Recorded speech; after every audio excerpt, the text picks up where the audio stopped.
તમારું ને મારું બધાનું આ જ છે. કેટલી બધી અમૂલ્ય ક્ષણો આપણને મળી છે, કેટલું બધું અદ્ભુત સામર્થ્ય ઈશ્વરે સામર્થ્ય આપણા મનમાં અને શરીરમાં ભરેલું છે. આમાંથી એક એક વ્યક્તિ સરસ મજાના વાત કૌશલ્ય દ્વારા, વાતચીતના કૌશલ્ય દ્વારા, કોમ્યુનિકેશન સ્કિલ જેને કહેવામાં આવે છે, આ કોમ્યુનિકેશનની સ્કિલના માધ્યમથી એક આવડત છે સારી રીતે વાત કરવી, સાચી રીતે વાત કરવી, વાતમાં હકારાત્મક અભિગમ રાખવો, વાતના લય જાળવવા. આ નહીં તમને ભણવા મળે પુસ્તકમાં. અને દુઃખની વાત એ છે કે જે પુસ્તકમાં ભણવા નથી મળતું એ સિવાયનું 90% જીવન જીવવાનું આવે છે, જેની આપણને ખબર જ નથી. આપણી પદ્ધતિઓ જે રીતે રચાયેલી છે એ આવી કંઈક રચાયેલી છે, અને એને કારણે ઘણા બધા સક્ષમ વિદ્યાર્થીઓ ભવિષ્યમાં ઘણી બધી સારી કંપનીઓમાં સફળ થતા નથી. આપણે જો ભવિષ્યમાં સફળ થવું હશે તો સૌથી પહેલો વાતચીતનો પ્રયોગ ક્યાં કરવો એ ખૂબ મહત્વનું છે. સૌથી પહેલો વાતચીતનો પ્રયોગ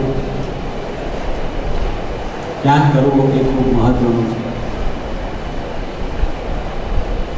વિદ્યાર્થી મિત્રો, સૌથી પહેલો વાતચીતનો પ્રયોગ કયો પ્રયોગ? શ્રેષ્ઠ બનવા માટેનો પ્રયોગ. શું કરવું પડે? તમારે તમારી પાસે રહેલા પુસ્તકોમાંથી જે સારામાં સારા શબ્દો તમને ગમે એના માટે રોજ 10 મિનિટ ખાલી ફાળવીને એ શબ્દોને બહાર કાઢવા પડે. એક બુક્સમાં અલગ રીતે લખવા પડે. એના કારણે શું થશે? સારા શબ્દ બોલવાનું ધાતું આપણી પાસે ભેગું થશે અને તમને નવાઈ લાગશે, જીવનમાં જે હું કરતો નથી એ હું બોલતો નથી. કારણ કે જીવનમાં આપણે ન કરતા હોય અને કોઈને કહીએ એટલે સલાહ થાય. આપણામાંથી ઘણા હોય ને વિદ્યાર્થીઓ એકબીજાને કંઈ બાજુમાં થૂકવાનું નહીં, પણ પોતાને ચાન્સ મળે તો થૂકી લે અને દેશને ગંદો કરે. આપણે જે જીવતા હોઈએ એ બીજાને જ્યારે કહીએ તો એની અસર થાય. આપણે ન જીવતા હોઈએ જીવન અને બીજાને કહીએ તો આપણા મિત્ર પણ આપણી વાત ન માને. તો તમારે સારા વાતચીતના કલાકાર, એક વાતચીતનું કૌશલ્ય તમારે મેળવવું હોય તો શબ્દનો સમૂહ આપણને જોઈશે. શબ્દોની શૃંખલા આપણે બોલી શકીએ સ્પષ્ટ ભાષામાં એવું આપણને જોઈશે. અને ચેલેન્જ તો હંમેશા લેવું. ચેલેન્જ નહીં લ્યો તો સંઘર્ષ નહીં જન્મે, અને સંઘર્ષ નહીં જન્મે તો આપણે વિશેષ વ્યક્તિ નહીં બની શકીએ. મને એ વાતનો આનંદ છે કે જેને થોડી ઘણી પણ પંગુતા ઈશ્વર આપે છે, થોડી ઘણી ડિસેબિલિટી ઈશ્વર આપે છે,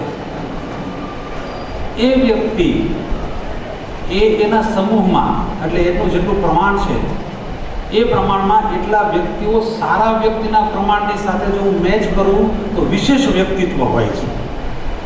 સમગ્ર વિશ્વનું ડિસેબિલિટીનો જે મેં અભ્યાસ કર્યો છે, આવું કેમ થાય છે? આવું એટલા માટે થાય છે કે ઈશ્વરે આપણને સંપૂર્ણ શરીર આપ્યું છે અને એણે આપણી પર જે એક પ્રાઉડ લઈ શકાય એવું જે માધ્યમ ઊભું કર્યું છે, એની પહેલાં પથ્થર ફેંકનારા યુવાનની જેમ આપણને વેલ્યુઝ નથી.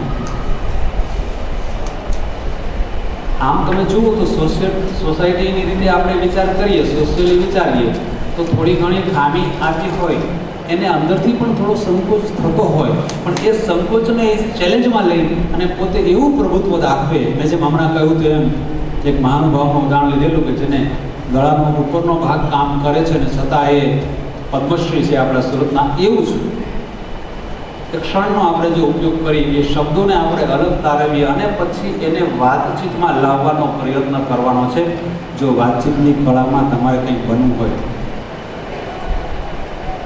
એટલા માટે કે જ્યારે શબ્દો સારા વાપરવા હશે ત્યારે અંદરથી બદલાવવો પડશે, પોતાની જાતને સક્ષમ બનાવવી પડશે. અને મને એ વાતનું ખૂબ સુખ છે કે શબ્દને પકડવાનો પ્રયત્ન કર્યો, કોઈની સાથે સારી વાત કરવાનો પ્રયત્ન કર્યો, ત્યારે સમાજમાંથી, વ્યવસાયમાંથી, નોકરીમાંથી મને ખરેખર વધારે સારું મળ્યું છે.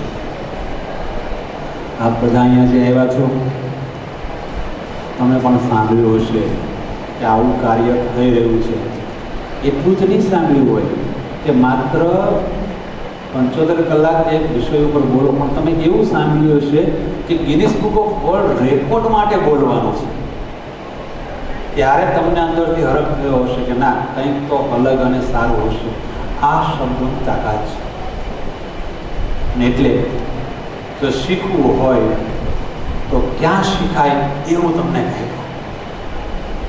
મેં સૌથી પહેલાં સારી રીતે બોલવાનો પ્રયત્ન મારા મિત્રો સાથે કર્યો. જોજો, હવે સમજજો. તમને આવું થતું હશે તમારી આસપાસ. જ્યારે તમે કંઈ સારું કામ કરો ને, એટલે તમારા નજીકના સૌથી પહેલાં નજીકના મને એટલો કહી દે, જો બહુ સુધરી ગઈ છે, બહુ સુધરી ગયો છે. આવું આપણને કહે. હા, એને જે ઈર્ષા થાય, આપણું સારું બોલવા કારણે આપણી આસપાસના લોકોને જે ઈર્ષા થાય, એ સર્ટિફિકેટ છે કે બીજા કરતાં આપણે સારું બોલી રહ્યા છીએ, એટલે એને ઈર્ષા થાય. તાળી પાડવાની હું હોલસેલમાં સાઈડ પાડે છે.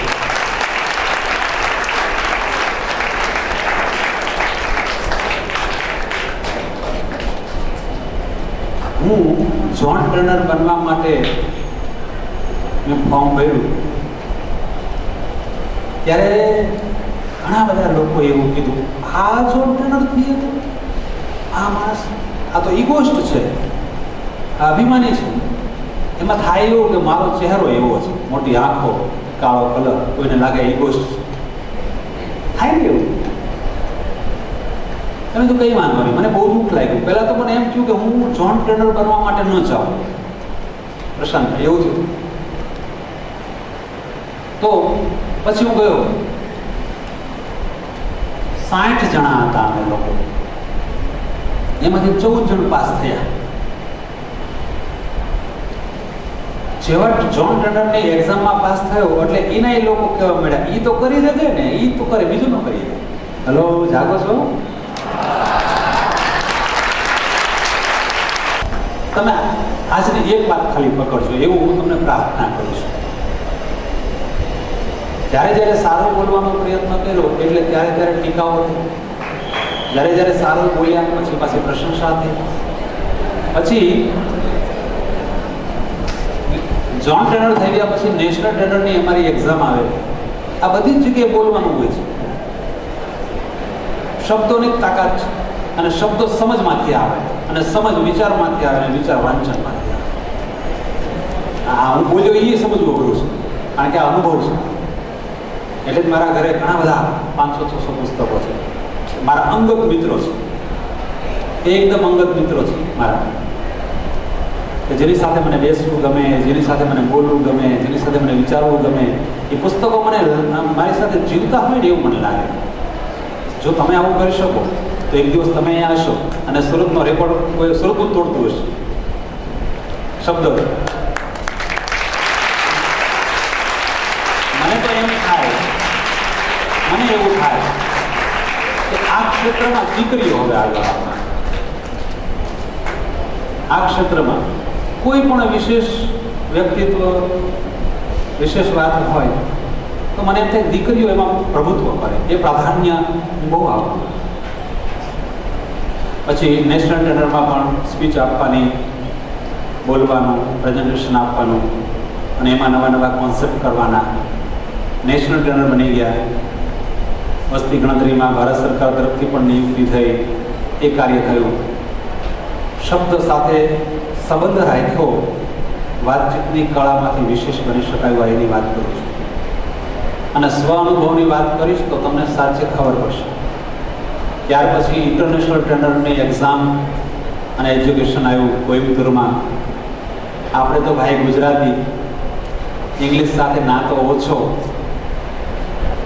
અંગ્રેજી સાથે નાતો ઓછો, પણ છતાંય બારોબાર વિશ્વાસ, શબ્દો સાથે નાતો, એટલે ઇંગ્લિશના શબ્દો પણ સારા ગમે અને એ ઇન્ટરનેશનલ ટેલેન્ટની એક્ઝામ પાસ કરવામાં આવી. આ બધું જ જો કાંઈ હોય તો માત્ર શબ્દોને કારણે છે અને આ શબ્દોથી જ આટલા લેવલ સુધી પહોંચી શકાય. એટલે વાતચીતની કળામાં સૌથી મહત્ત્વનું છે કે સારા શબ્દોનો ઉપયોગ થાય. તમને એમ થાય કે સાહેબ તમે આજે વાત કરો છો, ચાલો અમારે આવો પ્રયોગ કરવો છે, તો કરવું ક્યાંથી? સૌથી પહેલાં સારા શબ્દ જો વાપરવા હોય તો પોતાની માતા સાથે. આ જગતમાં માતા અને પિતા જેવા કોઈ ગુરુ છે જ નહીં. ભાઈ તમને સમજાશે ત્યારે વર્ષો વયા ગયા હશે. હું તમને વહેલું કહું છું. અને અહીંયા આ મંચ ઉપરથી કહું છું કે પિતાની ગેરહાજરી થઈ ત્યારે ખબર પડી કે જીવનમાં પિતાનો રોલ મારા માટે કેટલો મહત્વનો. માતા હયાત છે. જે વ્યક્તિ એવું કહી શકતા હોય કે આપ સમાન બળની, મેઘ સમાન જળની, અને એ પણ અભણ હોય, ઓછું ભણેલા હોય, એ કેટલા સંકલ્પબદ્ધ હોય, અને પછી જીવનમાં ઘણા બધા નફા નુકસાનના ઉપર નીચેના દિવસો આવે અને એક વાક્યથી બચી શકાય. એટલે કહું છું કે બહુ સારી રીતે તમારે બોલતા શીખવું હોય તો સૌથી સારું અને દુઃખ ન લાગે સારું બોલાવો કે ન બોલાવો એવું જો કોઈ પાત્ર હોય તો માત્ર માતા છે. તમે સારા શબ્દો જુદા કાઢશો અને પોતાની મા સાથે સારું બોલવાનું પહેલાં કોશિશ કરજો. કારણ કે આપણે તો માને સમજણા થયા ત્યારથી આપણે એને ગુસ્સો જ કરતા શીખ્યા છે. આ અવસ્થામાં વાસણ માંજવાનું કે દૂધની થેલી, અહીં આપણે જીવન મૂલ્યો શીખવા છે. આ માધ્યમથી જો જીવન મૂલ્યોને આપણે શીખી શકીએ ને તો પણ આપણે વિશ્વશ્રેષ્ઠ વ્યક્તિ બની શકીએ. ઘરના કોઈ કામ હોય ત્યારે 100% આપણે લેશનનું માનવું હોય છે. આવું કેમ મને વિચાર આવે? અમે એવું નથી કહેતા કે અમે બહુ સારા હતા અને તમારી ભૂલો છે, પણ આવું કે મમ્મી કંઈ કામ ચીધે ત્યારે જે લેશન હોય પછી તો પાછું ટીવી સાથે તો આપણે બેઠા જ કલાક દોઢ કલાક.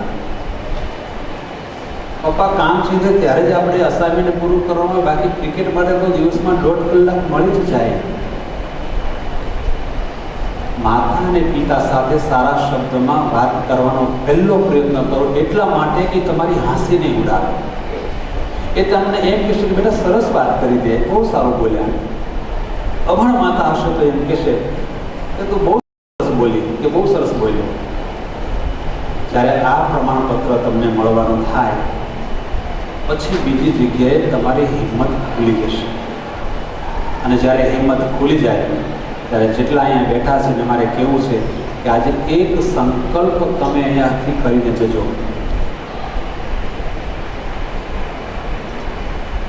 કયો સંકલ્પ? ગમે તેમ થાય આપણે એ વિષયમાં ગિનિસ બુકમાં બેઠા હતા કે વાતચીતની કળા. ગમે તેમ થાય અત્યારે બેઠેલા વિદ્યાર્થી એક સંકલ્પ કરે એવી મારી પ્રાર્થના છે કે હર હાલતમાં પોતાની શાળામાં વક્તૃત્વ સ્પર્ધામાં ભાગ લેશે ને લેશે. અને આ જે શાળાના વિદ્યાર્થીઓ હોય એને મંચ ઉપરથી હું એવું કહું છું કે આ વિષયમાં તમે બેઠા છો અને આ વિષય તમારે શીખવો હશે અને તમારી શાળાના પ્રિન્સિપાલ મને કહેશે તો ચોક્કસ એક વખત તમારી વચ્ચે ત્યાં આવી અને એ શીખવવા માટેનો પ્રયત્ન કરીશ. પણ તમારે શીખવું હોય તો તમારે કહેવું પડશે શાળામાં કે સર અમારે વક્તૃત્વ, અમારે બોલવું છે, અમારે શીખવું છે. અને તે દિવસે તમારે બેધડક કહી દેજો કે સુરાણી સાહેબે અમને પ્રોમિસ આપ્યું છે, એમ કે વિષયમાં તમે એવા છો. અને મને ખાતરી છે તમને સાચું કહું તો ભણવામાં એટલો બધો હોશિયાર નહીં હતો, આજે પણ નહીં. 10મા ધોરણમાં ફેલ પણ થયો હતો એવું. એવા અનેક વિદ્યાર્થીઓ છે જે વિશ્વના શ્રેષ્ઠ વ્યક્તિ બન્યા છે, જેઓ પોતાની પરીક્ષાઓમાં નાપાસ થયા છે, પણ પોતાની બોલવાની કુનેહને કારણે, પોતાના આમૂલ જીવનમાં પરિવર્તન આવવાને કારણે એ વિશ્વમાં ઘણું બધું સારું કાર્ય કરી શક્યા છે. આપણે આજે સંકલ્પબદ્ધ થઈએ. આપણે થોડા તો થોડા, આજ તમે અહીંયા બેઠેલા 50, 60 કે 70 કે 100 વિદ્યાર્થીઓ સંકલ્પ કરશો, સારું બોલવાનો પ્રયત્ન કરશો, તમારા સંપર્કમાં આવનારા સારું સાંભળશે, એને તમારો પ્રભાવ એના ઉપર આવશે, એ પોતે પણ એમાંથી 80%, 70% લોકો સારું બોલવાનો પ્રયત્ન કરશે. એમ કરતાં સમાજની અંદર વધારે સારા લોકો તમારા પ્રભાવને કારણે સારું બોલતા થશે, તો ધીમે ધીમે એ દેશના એક વ્યક્તિ સુધી, ભલે 10 વર્ષે 15 વર્ષે પહોંચે, તો એ ઇનડાયરેક્ટલી આપણે દેશની સેવા જ કરેલી છે. આપણે આપણા દેશ પ્રત્યે નિષ્ઠા જ આપેલી છે. આવું સાબિત થાય. એટલે આપણે ખૂબ સારું બોલી શકીએ, સારા શબ્દો સાથે બોલી શકીએ, એ આપણા માટે ખૂબ મહત્ત્વનું છે. અને આમાં તો પછી જ્યારે તમે કોઈ પણ વ્યક્તિ પોતાના વાતચીતની કળાને સારી બનાવે, ત્યારે એનું શું પરિણામ હોય એ તમારે સાંભળવું હોય તો હું તમને એક વાક્યમાં કહી દઉં કે જે દેશના વડાપ્રધાનને અલગ અલગ વડાપ્રધાને મિટિંગ વિઝિટ લીધી હોય અને વિશ્વની જે સર્વશ્રેષ્ઠ મહાસત્તા ગણાતી હોય, વિશ્વના કોઈ પણ દેશમાં કોઈ પણ સમયે કંઈ પણ કરી શકવાની તાકાત ધરાવતું હોય એવો અમેરિકા દેશ શબ્દોની તાકાતને કારણે એની આખી સંસદ ઊભી થઈને સ્ટેન્ડિંગ ઓવેશન આપતી હોય, તો એ આપણા અત્યારના વડાપ્રધાનના શબ્દોમાં, વાતચીતની કળામાં તાકાત છે કે વિશ્વના સર્વસત્તાએ ઊભા થઈને સ્ટેન્ડિંગ ઓવેશન આપવું પડે. બેઠા બેઠા તાળીઓ તો લાખો, અબજો, કરોડની સંખ્યામાં પાડતા હોય, પણ એક વ્યક્તિત્વને જો કોઈ ઊભા થઈને સ્ટેન્ડિંગ ઓવેશન આપતા હોય તો એની શબ્દોની તાકાતને કારણે આ દેશમાં અનેક સમસ્યાઓની સામે, અનેક વિરોધની સામે જો પોતે રાજકીય વડા તરીકે ઉભરી આવતા હોય એ માત્ર શબ્દોની તાકાતને કારણે. વિચાર કરો.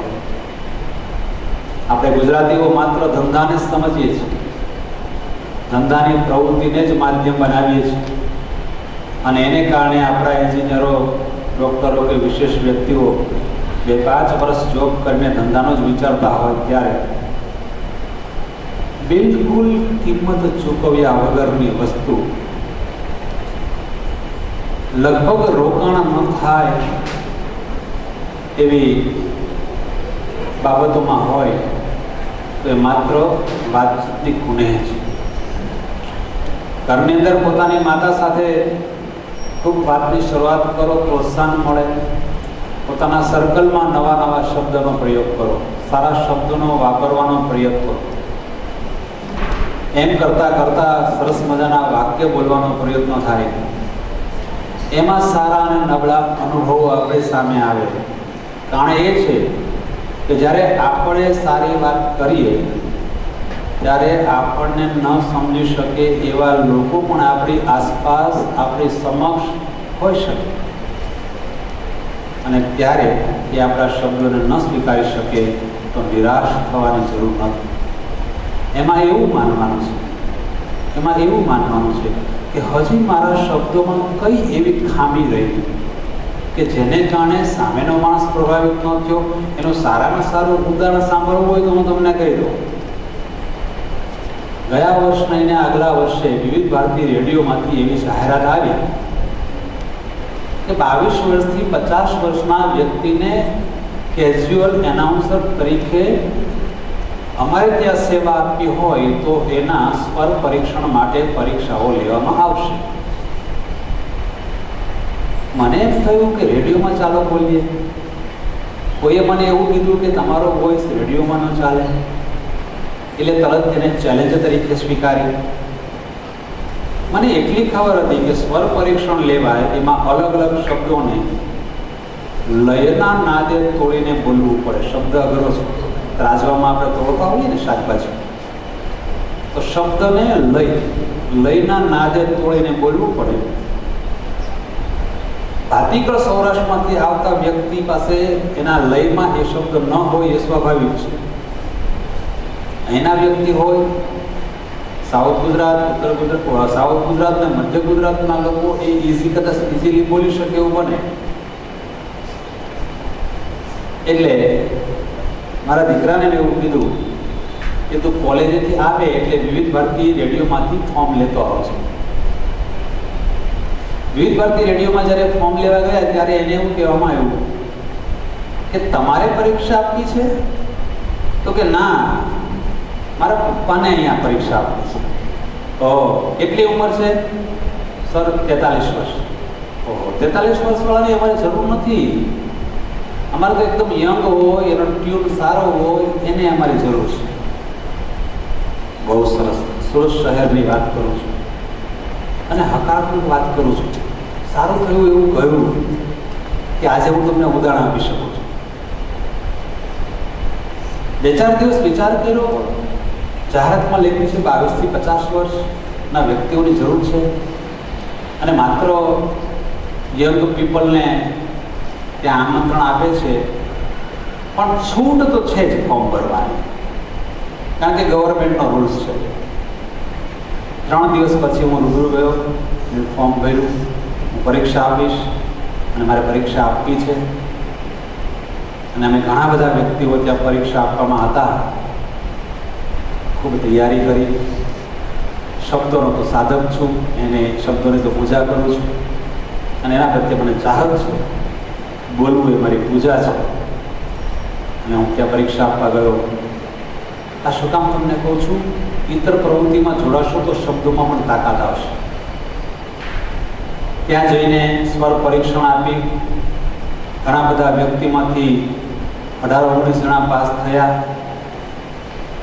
અને હું પણ 3જા-4થા ક્રમે પાસ થયો અને વિવિધ ભારતી રેડિયોમાં કેઝ્યુઅલ એનાઉન્સર તરીકે મને પણ સેવા આપવાનો મોકો મળ્યો અને હજી પણ ચાલુ છે.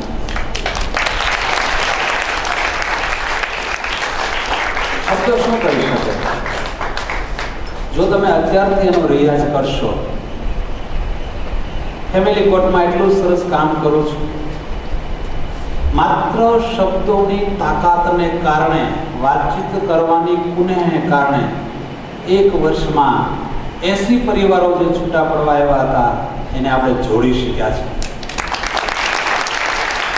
અને પ્રથમ હરોળના કાઉન્સિલર તરીકે એક શબ્દની આરાધનાને કારણે આ સુરત શહેરના વ્યક્તિને સ્થાન મળ્યું છે કે આ પ્રથમ હરોળના વ્યક્તિ છે કાઉન્સિલર તરીકે.